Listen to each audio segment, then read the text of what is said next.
what we do have, which has caused a bit of a stir, is a lore book. So multiple lore books, 5 lore books for that matter, have been discovered in the new Uldaman Dungeon. Another thing that you can't do on PTR. What they've basically done is they've rolled the PTR back to its like first half state. So there are no primal invasions and can't go in the Uldaman Dungeon. And there's no Drakthir either, right? So yeah, but if you're on the beta, you can get in the Uldaman Dungeon, and recently we've discovered that there are some lore books. I went through the dungeon yesterday with my team, and I collected them, and did not get a chance to read them because my dinner was ready, and I had to go and eat it.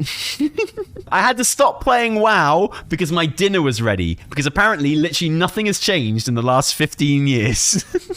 So, these books are the most interesting thing we've had this week, honestly, because they do give us some incredible insights into the lore, the history behind, you know, the setup to Dragonflight, and also, of course, where Dragonflight might be going. So we're going to read these books right now. So the first book is this one, Observational Report, Earthen. And these are all reports from what I gather, from what I've seen of them. I haven't read them properly yet, but they're all from like Titan Watchers, right? Fellow Watchers, when you were assigned to observe the state of our Titanforged subjects who, regretfully, fell under the influence of flesh, story of my fucking life, fell under the influence of flesh, the Keepers could not have anticipated the effort necessary to follow them as they spread throughout the world. Elegon kind of people? No. Loken kind of people.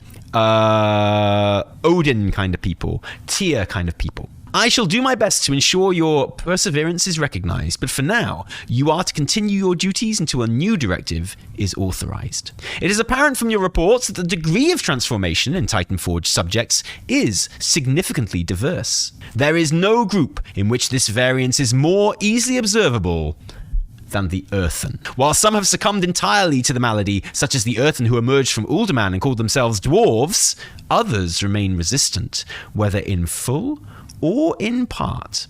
One particularly notable variant can be found in the Earthen contingent dispatched to investigate the fissure detected in Sector AR-938. For further details, search records related to geological anomalies.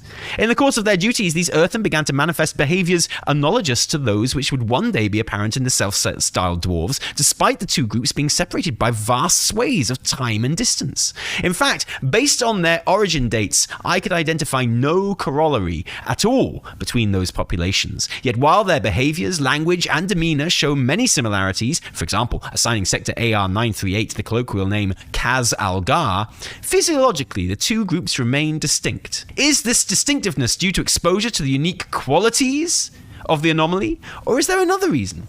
As ever, your aid in this analysis remains invaluable. Remember, we are the eyes of the Titans. Respectfully, Watcher Millennia. Now, this is only the first book, and already we are onto some pretty juicy shit. So what this establishes is that there is a new race of dwarves, an old race of dwarves, but who for us will be a new race of dwarves waiting to be introduced in this fucking game.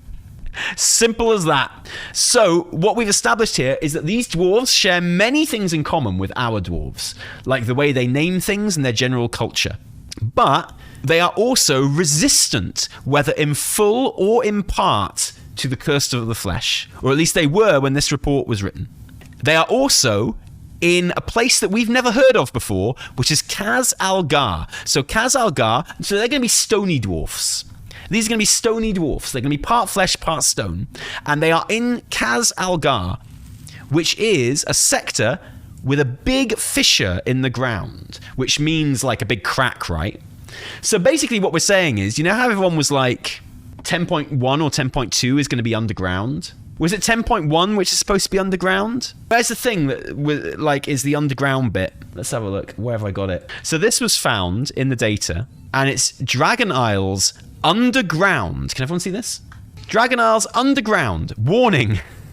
Must be kept flagged development map until 10.1.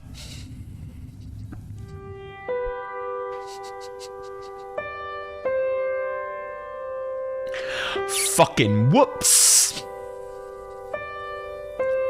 Someone done a fucking goof.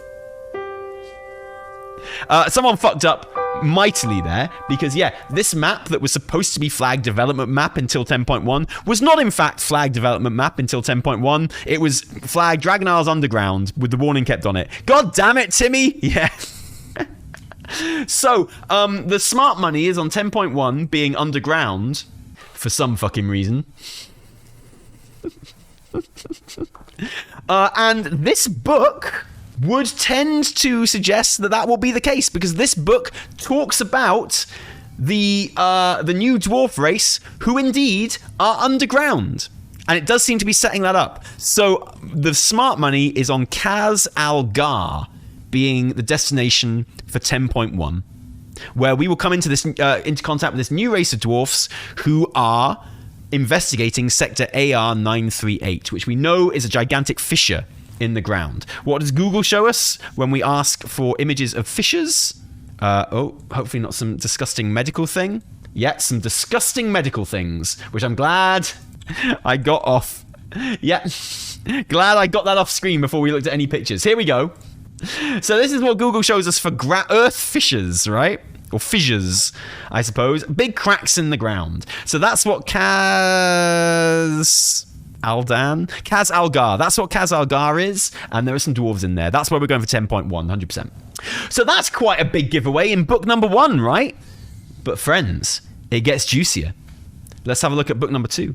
So this is to my staunchest allies, my noble friends.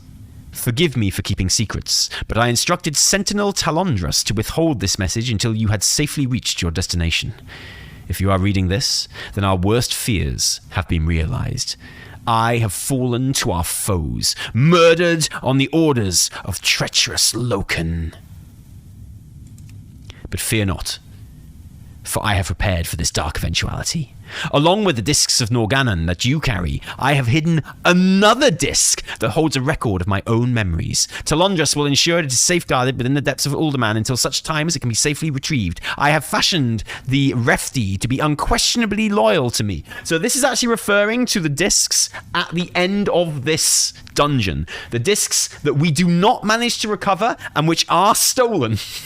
Before departing Valdrakken, I left a gift in the care of the dragon aspects. Though they are unaware of its true purpose, the artifact can be used within the halls of Uldorus to outwit Loken's malignant schemes. When it is safe to do so, bring my memory discs back to Uldorus and retrieve the item I gave to the aspects. You will know what to do next. Dearest Ironaya and most noble Arcadus, I place my trust in you. When we stand together, nothing can overcome our unity. Yours always, Tia. So a Titan Watcher's diary right here. So, correct me if I'm wrong, but Uldorus is new, right? We do not know what Uldorus is. I think Mother did mention Uldorus as well, but we've never been there. Yeah, I didn't she mention Uldorus in BFA? Yeah, she gave a list of Ulds, and she mentioned Uldorus, and then she was about to mention another one before she deactivated.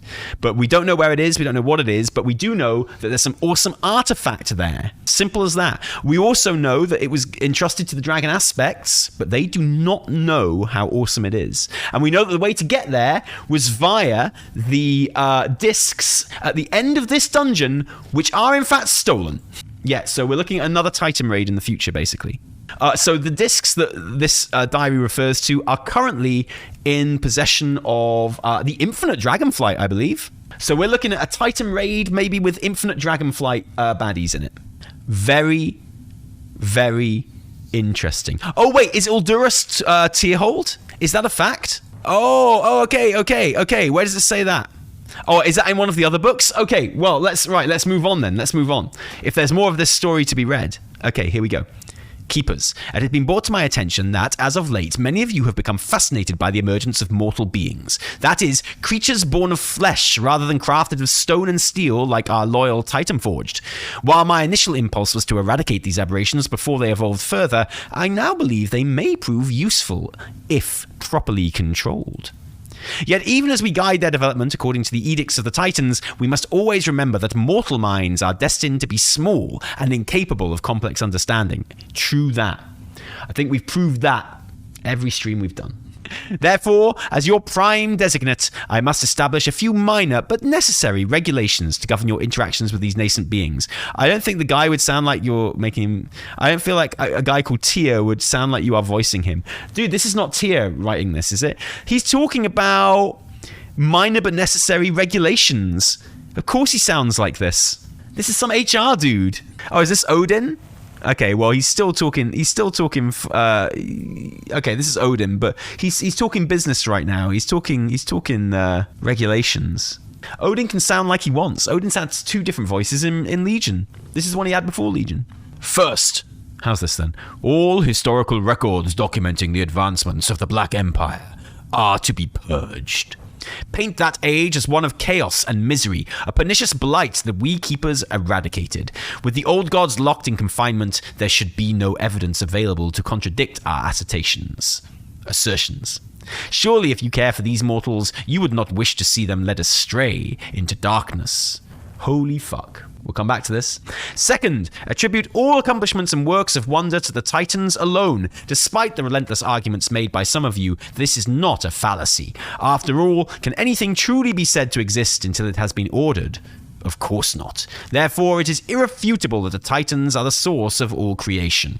Third, do not share knowledge of the first ones. Mortals could not conceive of the wonders that the Makers granted to the Titans in Zereth Ordus. Thus, learning of the progenitors would only confuse them. It is enough that mortals know the Titans brought orders to the cosmos and that they are owed deference. While some among you would prefer to argue these points further, such debate can no longer be tolerated. I remind you that I speak with the authority of the Titans, and any further dissent may cause me to question whether you have succumbed to outside influences. Remember, life is chaos. It must be controlled. Your leader, Adolf, Prime Designate Odin. So, some shit to chew on here, right? Some shit to chew on. So, 1. The Black Empire is not quite what we thought it was. The Black Empire was not a time, in fact, of complete chaos and misery and badness.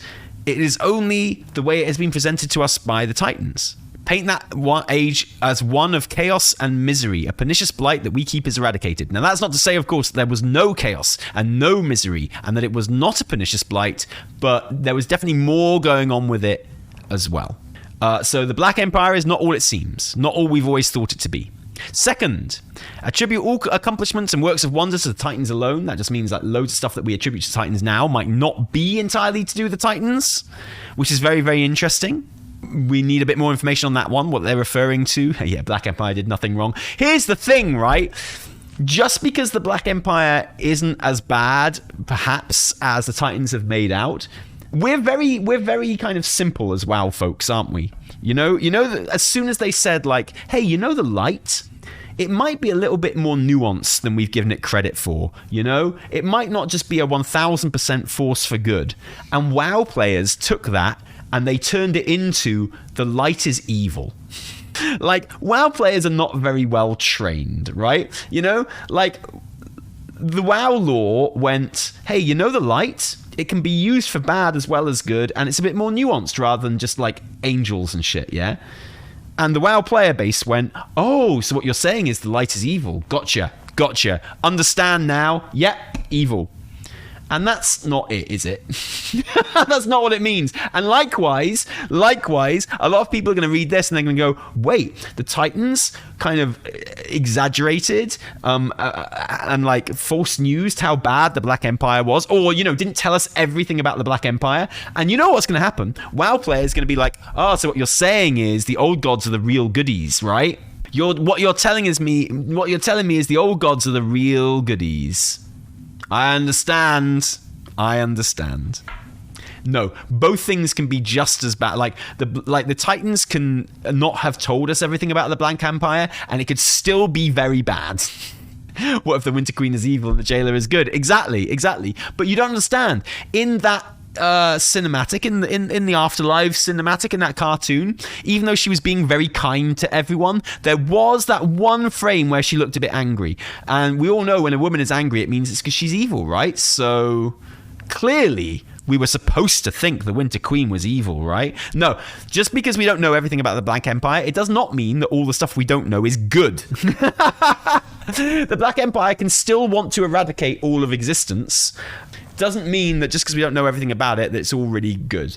It just means it's a bit more nuanced, right? And the way to react to the knowledge that there's more nuance about something is not to go, you see, they were the goodies all along. Likewise, it's not to go, you see, the Titans were the baddies all along. But I can guarantee that's what people will say. No, it's going to be a bit more nuanced than that. This is very interesting stuff. Next, we knew about the first ones. Okay, so what we know is that the Titans and the Titan Watchers know about the first ones. We know that the Titans themselves, so we mean the Pantheon by this one, were granted powers by the first ones in Zereth Ordus. Not necessarily by the first ones in person. This is kind of important to point out. Like, we got powers from Zereth Mortis. You know? It's quite likely that the Titans just found Zereth Ordus and gained wonders and powers from that. You know, they don't have to have met the first ones. You know, I know about the ancient Egyptians. I've never met any ancient Egyptians, right?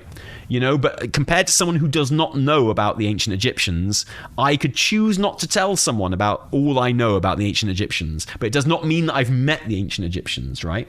Zereth Ordus is probably the birthplace of the Titans. Yeah, quite possibly. So we know that there is a Zereth for every part of the cosmos, right? So we know that Zereth Ordus is for arcane, order magic, and there are, like, they've all got names like Zereth Lifus and shit like that for like the life realm and stuff like that, right? So Zereth Mortis for the realm of death. There is a list of all the names somewhere. Zereth Umbra for the void. Thank you. What are the other names?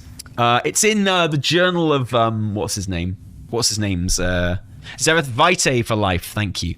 What's his name's diary? Yeah, Firim's diary. Thank you. Another really important book. Yeah, Firim's Diary, which is really, really interesting, which a lot of people have missed because they stopped playing in 9.1.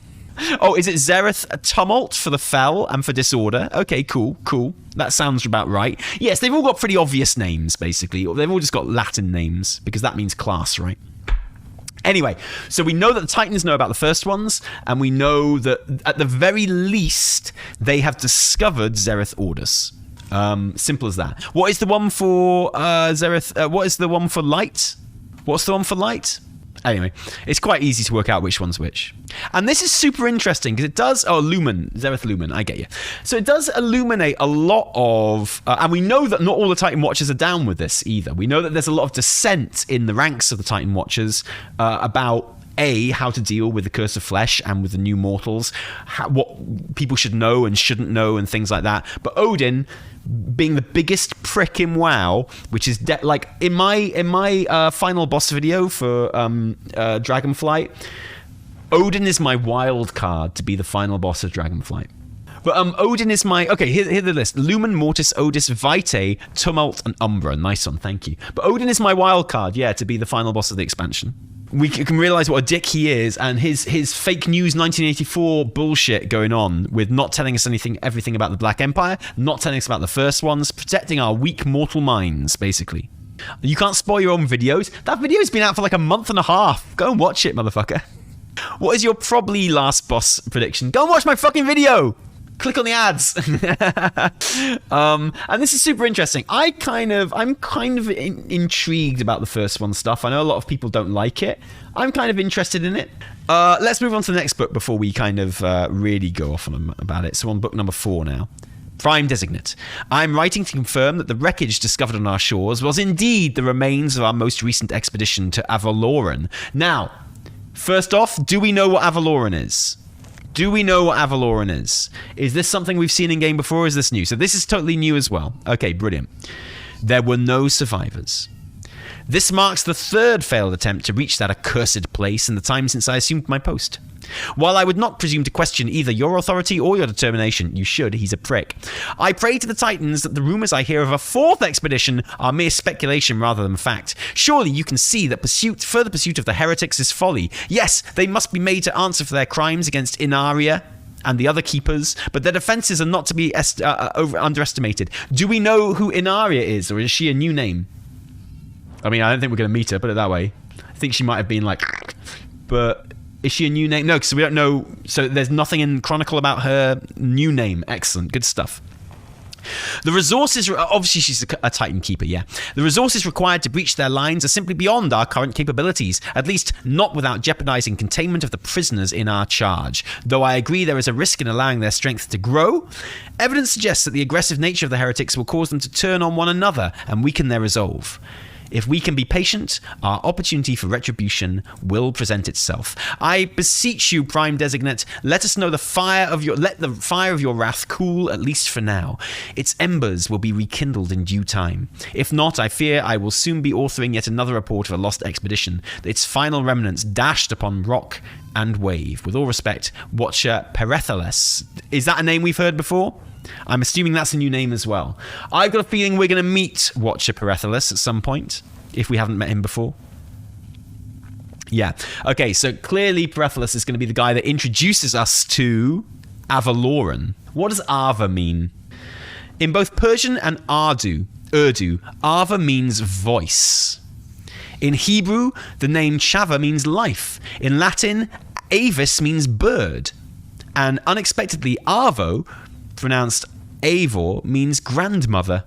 Avalon, well, what's Avalon then? An island paradise, sounds about right. In Celtic mythology, an island paradise in the western seas. In Arthurian legend, it is where King Arthur was taken after he was mortally wounded. Well, that sounds interesting, doesn't it? That sounds like it might be a zone, doesn't it? I'm just saying, that sounds like it might be a zone. Could this be about the Dragon Isles? Well, even if it is about the Dragon Isles, the idea that there is something resting, like some awesome legendary guy resting underneath it, is also interesting. Now, do you remember the video that I made after the first cinematic trailer of Dragonflight? Because it's something I've been thinking about a lot recently. Because it's something that a lot of people dismissed when I mentioned it. But the more I think about it, the more correct I think I was to call this. Because the title of my video was called The Dragon Isles and What Lies Beneath It. And that's not clickbait, my friends. The reason I said that was because I was fascinated by the way that the beam in Tierhold, you know, we assume, like a lot of people when they were talking about the cinematic, they assumed that the beam was drawing power out of the ground, and that's where like the power came from. But I wanted to point out that actually, in the cinematic trailer, the power goes into the ground. When the power is regained, the beam does not draw stuff out of the ground, it goes into the ground. And so my question was, what is it keeping trapped under the ground? The power is in the stone, yeah, absolutely. And it's not drawing power from the earth, like a lot of people said. It is putting power into the earth, which means there's something underneath it. And we know now that 10.1 is set underground. We know that a zone that they're talking about is called Avaloran, and we know that Avalon is where King Arthur is buried under the ground with his Knights of the Round Table, by the way, because I do know this legend. In the full legend, King Arthur is under the ground in Avalon with the Knights of the Round Table, waiting for when they will be needed again, waiting for when they will come back. The ray of light goes up to... No, it doesn't. No, it doesn't. The ray of light goes down into the ground. You can see it's going down into the ground. That's the way the ray of light goes. The ray of light comes out of the stone and it goes into the ground. Like literally light goes up into the air because light goes in all directions, but it's coming down from the stone that Tony Stoney puts together again. And once the stone is put together again, the light, the beam, the power goes into the ground. Light as in like light goes in all directions and up in a beam, but the actual power, the actual thing that's coming out of the stone is going down. So my question in this video, which came out like the day after the cinematic trailer, is what are they keeping underground that needs that energy to go into it? You should watch more of my videos, guys. You'd be so up on this right now. So yeah, Avalon is where King Arthur and the Knights of the Round Table are currently underground, waiting to make their return. So it's very interesting that they've chosen that name for what could be a new zone. Quite right. It could also be referring to the Dragon Isles, in which case my question remains the same. What the fuck is under the ground of the Dragon Isles? Yeah, wouldn't surprise me if there's a Titan Keeper under there. We know that Titan facilities are often built on top of old gods. Like, the majority of Titan facilities that we've ever come across have actually just been old god prisons, right? We know that the original concept of the Dragon Isles had nothing to do with dragons or Titans. It was all Black Empire temples. If you think the sword is an interesting question compared to these questions, then you and me have very different tastes, sorry. I couldn't give a fuck about the sword right now. But it didn't work for so long while the Dragon Isles were sleeping, so how does that prevent whatever is under there from escaping? Well, exactly. You know, you can take millennia to actually escape, right? You know, if you've been suppressed by a power for like thousands or millions of years, you don't just straight away come back. You have to regain your strength. And we've seen that the primalists have been regaining more strength as the dragons have been away. And yeah, some guy said in Twitter that there's old god style drums in some of the music, which I think is a good shout.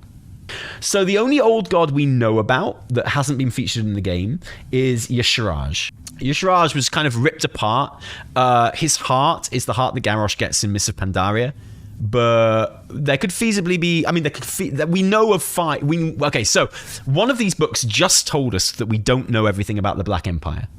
So if we've just been told that we don't know everything about the Black Empire, there could easily be another old god that we don't know about. Xal'atath is not an old god, no. Xal'atath is a member of the Void. Xal'atath is a being of the Void. So old gods are not important in Void society at all. Let's be clear about that. They're like really bad news for us. But in terms of Void society, they're nothing. They're like skin. That's all they are. So Xal'atath is an actual genuine member of Void society. Like, she is a being of Void. She has power. The old gods are just like automations, really. They're just like... They've never even spent any time in the Void. They get blown out of the Void and into our reality specifically to find planets, as we understand it. So they don't even, like, they've never even been to the Void. Most of them, probably.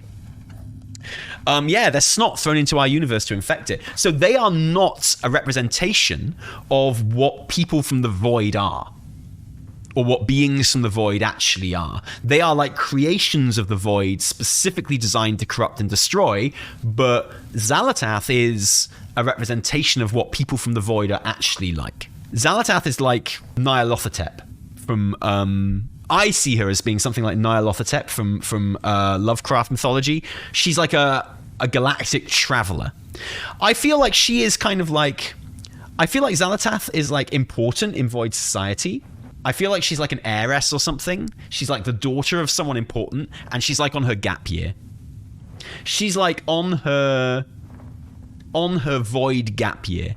She's traveling, she's taking in other cultures, she's getting into trouble, she's going around all the other cosmoses, seeing what's what, and she'll come back, and then she'll take up her place in kind of like Void God society or something. That's how I see her. And yeah, she got stuck in a dagger, which wasn't great. Yeah, totally. So it's interesting, but she, on the scale of like Void society, she is light years above the old gods. Anyway, so we know that there's an island. It could be the Dragon Isles. This could be referring to the Dragon Isles. Bear that in mind. If it does refer to the Dragon Isles, then it does also suggest that there is something underneath the Dragon Isles, which is a theory I've been positing since the very beginning. Let's talk about it if it's not referring to the Dragon Isles. That means that there is another zone that this is talking about. We've already had like the underground dwarf zone. This is an island paradise zone, or at least it was before the heretics took charge. Now, heretics... seems to like, so the thing about the primalists in the Dragon Isles is that they are not Titans. They are very anti-Titan.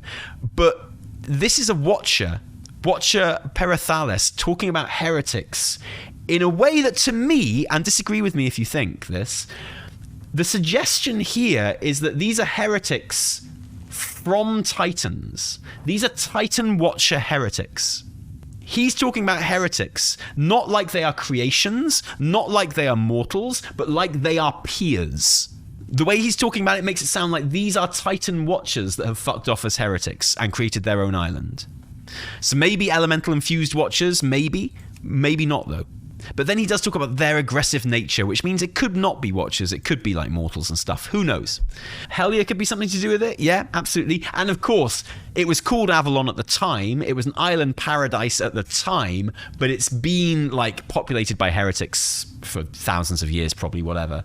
Might not be an island paradise anymore. But it is interesting that Avalon is where, in Arthurian legend, King Arthur and his Round Table Knights wait under the ground, ready to come back. These could be heretics who have purposely rebelled against what Odin says in this book, where Odin is like, look, dudes, this is how it's going to be. The last book we read, Odin was like, look, we're not going to tell him about the Black Empire. We're not going to tell anyone about the first ones, blah-de-blah. So these heretics could be people that are rebelling against that. And they could be like, no, man, that's fake news. We've got to tell the truth. And that would explain why Odin has got such a fucking hard-on for going to get them.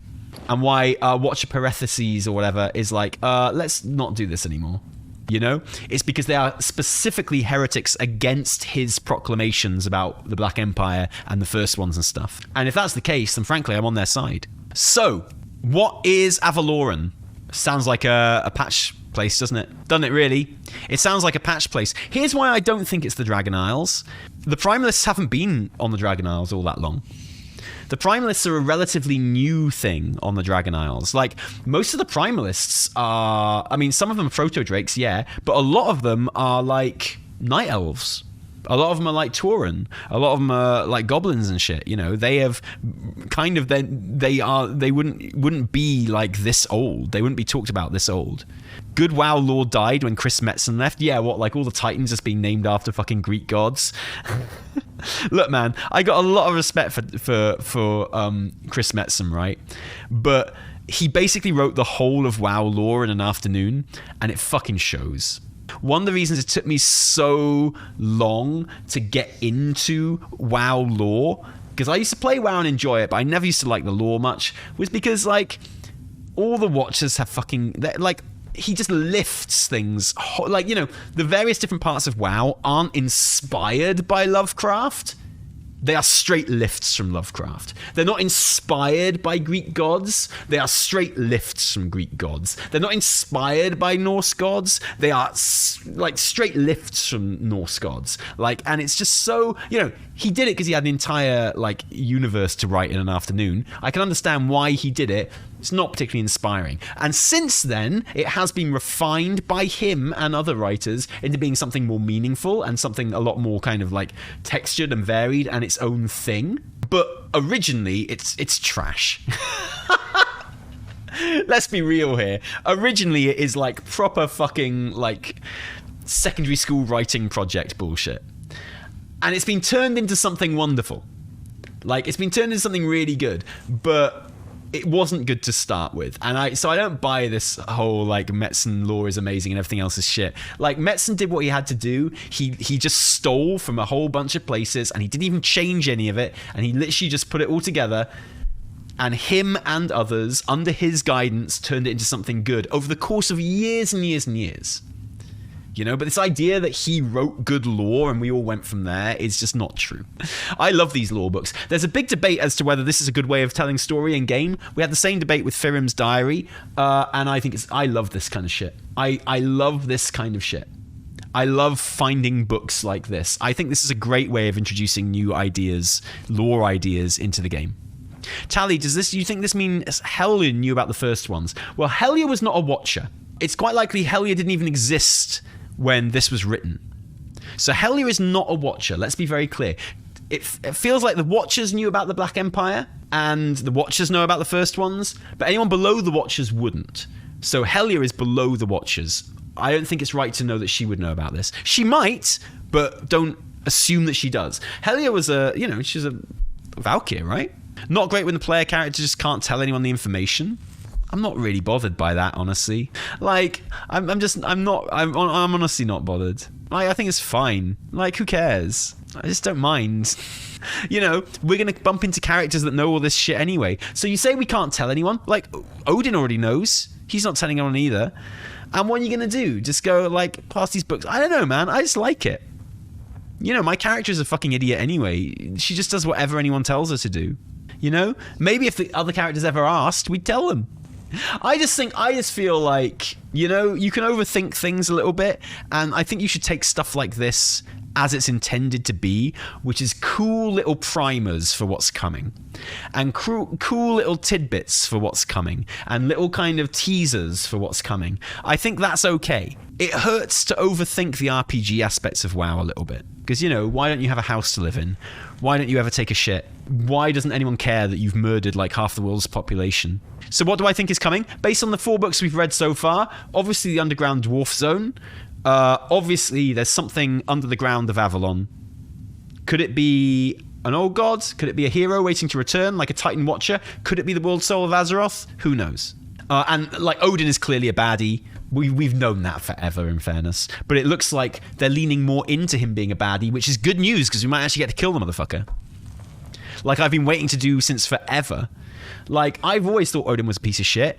He rocked up in Legion, absolutely was a piece of shit. I can't wait to kill that motherfucker. Yeah, I'll get cutting edge Odin all day. He's a piece of shit. I'm not going to go into the full Odin lore now, but basically, I'm on Helya's side 100%. A Titanfall supremacist who was very not happy about Tyr favouring the dragons. Exactamundo, yeah. He was totally against creating the dragon aspects, which is like, oh, this is why I've got him as like, okay, look, I'll just play you a little bit of my video. I'll play you the Odin section of my big bad video, okay? This is a very good video that I worked really hard on. You should all go and watch it.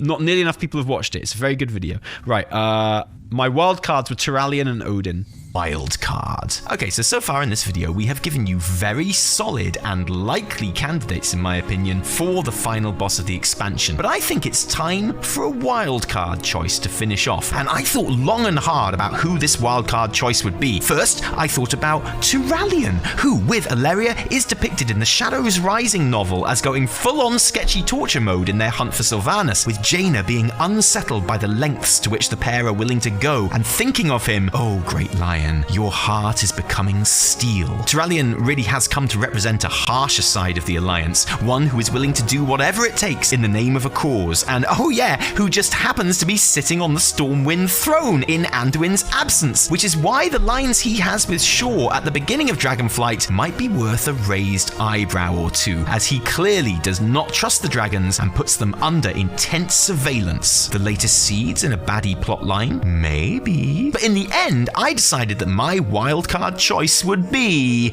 Odin, who, apart from being an absolute dick who everyone would like to take down, has some serious history with the dragons. As we mentioned before, when the Planeteers defeated Galakrond, the Titan Keepers decided that they should be granted special powers so that they could continue to serve as Azeroth's guardians. What we didn't mention, though, is that not all Titan Keepers agreed with the formation of the dragon aspects. Odin was dead set against the idea, seeing the proto-dragons as far too primitive for such an important task. In fact, this disagreement directly inspired his idea to collect the souls of Vrykul warriors in the first place. His intention was to create an elite army that would be far better defenders of Azeroth than any old plebby dragon aspects ever could be. And if the dragon aspects seek to regain their powers in Dragonflight, it's probably a fair bet that Odin still doesn't really like the idea. What's more, Helya, who for all her faults did happen to spend a lot of her time keeping Odin's power in check, has recently been banished by the Primus. So while I'm not saying Odin will unleash an elite Vrykul army that he's been building for hundreds of years on everyone he blames for defying him when they created the dragon aspects against his wishes, you know, because he's shown himself to be evil and petty when he feels like his will has been defied, I'm just saying he probably could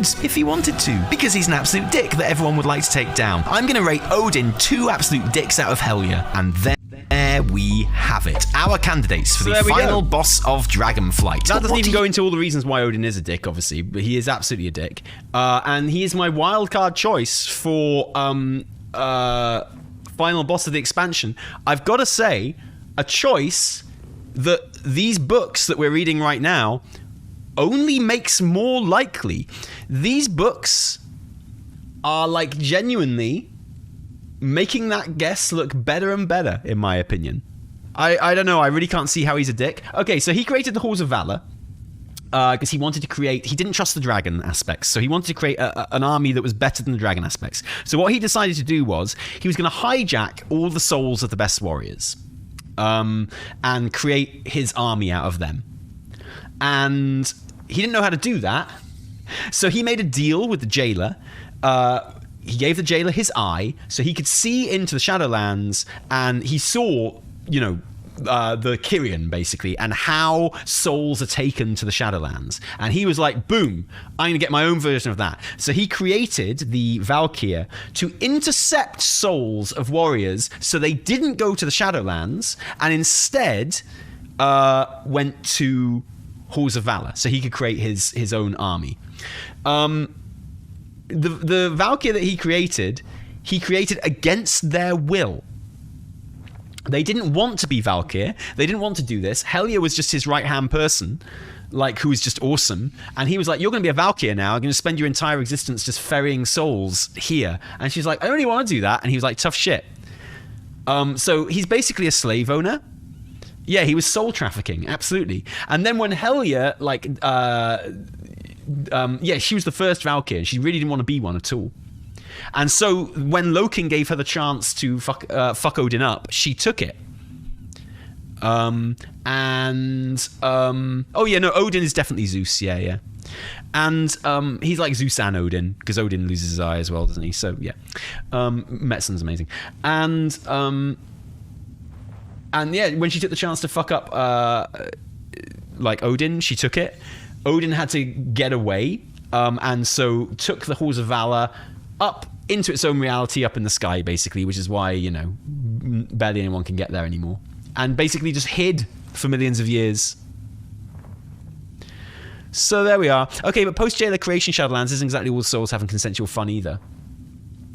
Well, I'm sure a lot of the souls in the Halls of Valor look like they're having a good time.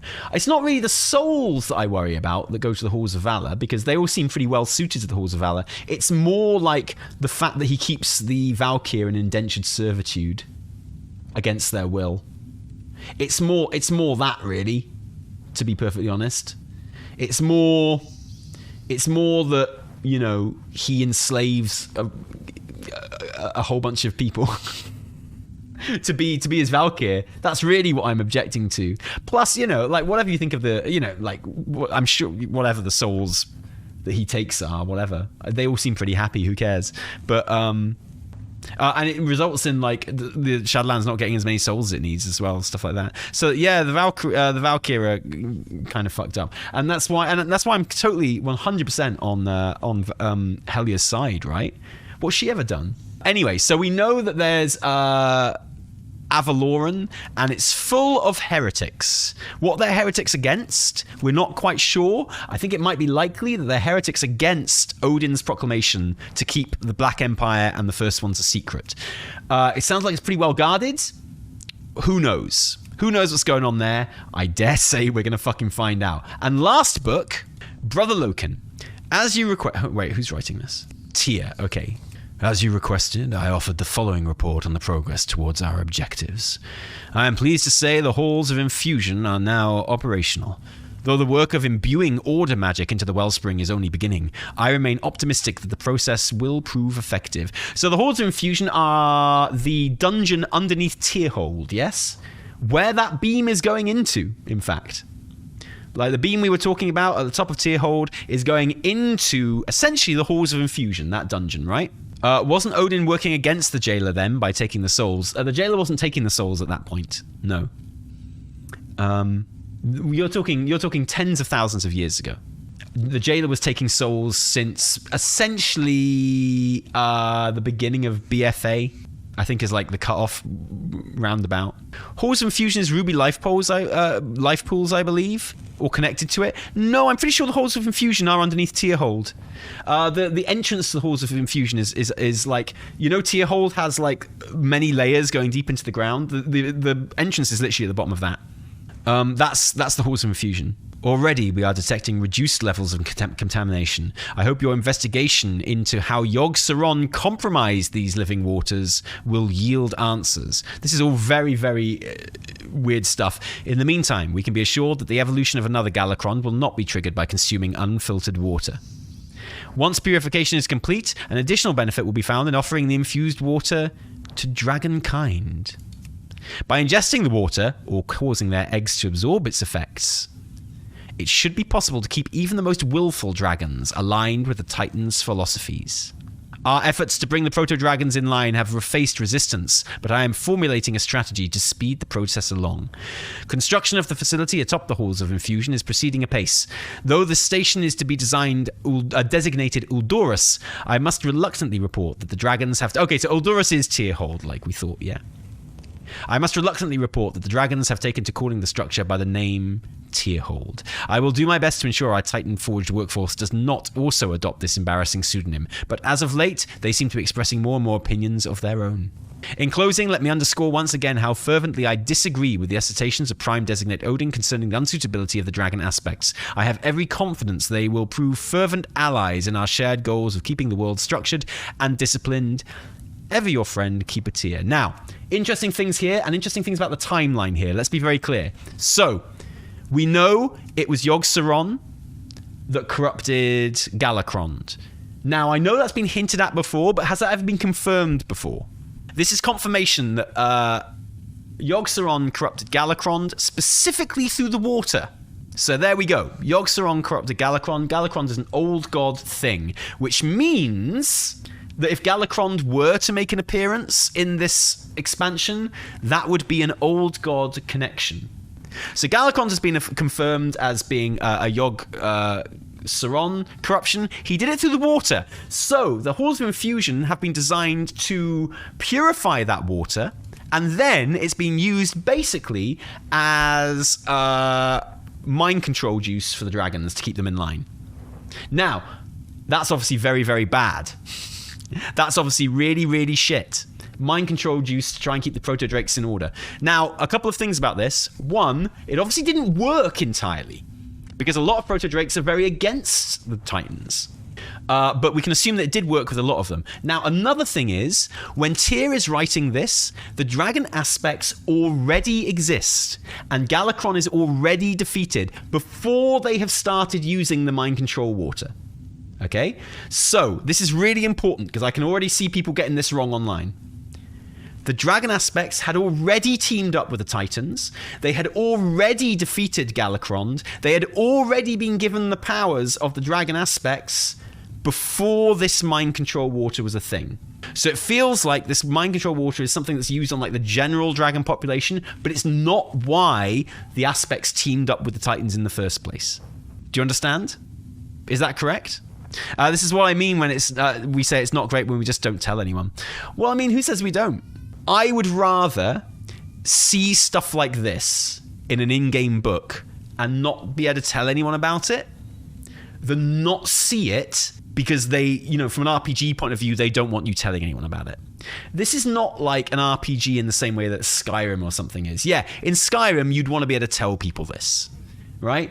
In Baldur's Gate 3, you'd want to be able to tell people about this. Absolutely. But that's not quite how the RPG in WoW works. Like, that's not how these books very often in WoW, they're meant as a kind of a fourth wall breaking thing. You know? They're kind of like, they kind of exist in and out of the game. Does that make sense? Yes, and obviously the ruby life pools are, you know, the eggs of the dragons are kept in the water, which is imbued, which is why I think some people think the Halls of Infusion is the ruby life pools, which is not. But yeah, that would suggest that those dragon eggs are being born, like, infused with mind control water. What does he say about it exactly again? Additional benefit, offering the infused water to dragonkind. By ingesting the water, it should be possible to keep even the most willful dragons aligned with the Titan's philosophies. So yeah, it's like, you know, chemtrails, right? Okay, well, I'm being told to look at the dungeon journal for where? The Halls of Infusion would make sense. Let's have a look. The Gulping Goliath. Deep within the caverns of the Halls of Infusion lurks the Gulping Goliath, sire to countless generations of hornswogs. The Goliath and his brood have thrived upon the unprocessed waters of the wellspring. Driven by an insatiable hunger, he will eagerly devour any creature that strays too close to his lair. What's interesting about that? If it's unprocessed, does that mean it's not mind controlling? Does that mean it's old god water? Yeah. Galakrond 2. Would Galakrond 2 be a big frog? Holy shit. Galakrond 2, ladies and gentlemen. He needs lots of eyes all over him. I guess maybe because Yogg-Saron is, like, under control, technically, at the moment. It's not such a big deal, right? So these waters once flowed with the eternal essence of Azeroth, but Yogg-Saron corrupted it. The implication is that Yogg-Saron is not corrupting it anymore, so it is flowing with the eternal essence of Azeroth again. So when it's processing it, I don't think Yogg-Saron's got a hand in this anymore. I think it's being processed, but it is back to being normal. This is the eternal essence of Azeroth again now. But the Titans are turning it into mind control water.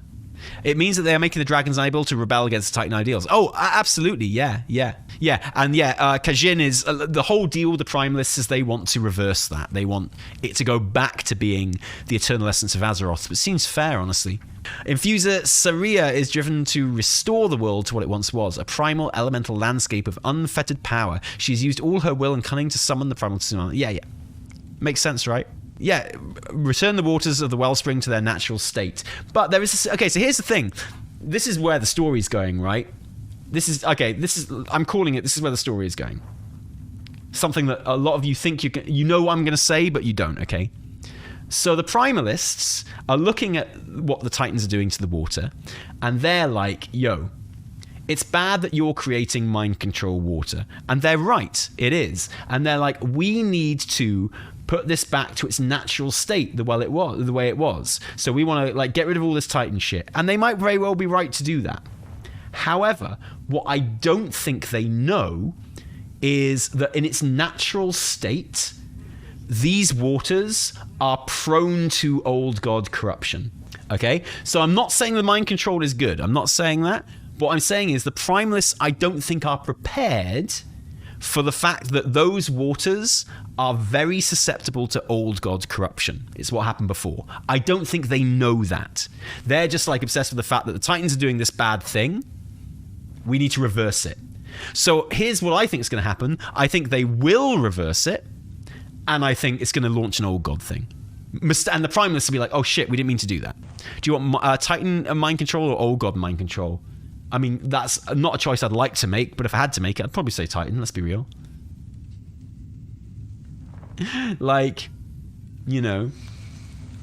Would you rather live under, US imperialism or Russian imperialism?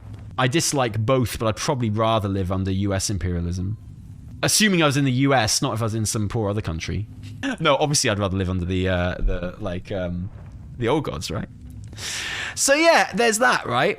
So we will fail to stop the final boss of the first raid. Well, here's the thing, Times Old Roman. Ian Hazzikostas has said that at the end of the first raid, we will pretty much know who the final boss of the expansion is. Ian Hazzikostas has said that by the end of the first expansion, or by the end of the first raid, we will have a fairly certain idea of who the final boss is. I think they will. Here's what I think is going to happen at the end of the first raid. I think they will succeed. I think they will cleanse the waters or whatever, and I think that will somehow release or enable an old god, a new old god that we didn't know about. What do you think about that? And then, to defeat the old god, I think the Aspects and the Primalists will team up in much the same way that the Forsworn and the Kyrian had to team up. No, the Primalists... No, I think the Primalists will join with the Aspects, and that's why we go to Avalonen. We go to Avalonen, whatever the place is called. Avaloran. We're going to go to Avaloran to try and get the heretics on our side as well. And I think it will have fallen to disrepair. I think they will have started fighting each other, and there'll be different factions of heretics in Avaloran, some of whom will be open to helping us, and some of whom won't be, who we'll have to beat. That's what I'm saying. I'm calling it. I'm calling it right now. Here's what I think. Yeah, we're going to release or enable an old god at the end of the first raid. 10.1, we go to Kaz, the new Kaz place full of dwarfs, underground, to basically try and stop the old god escaping properly, but we fail. Then in 10.2 or 3, we go to Avaloran, we try and get the heretics on side. Some of them are up for it, they're the faction that we work with. Some of them aren't, they're the faction that we kill. And all the Primalists and us and the Dragon Aspects team up against the old god. That's what I think. That's my shout.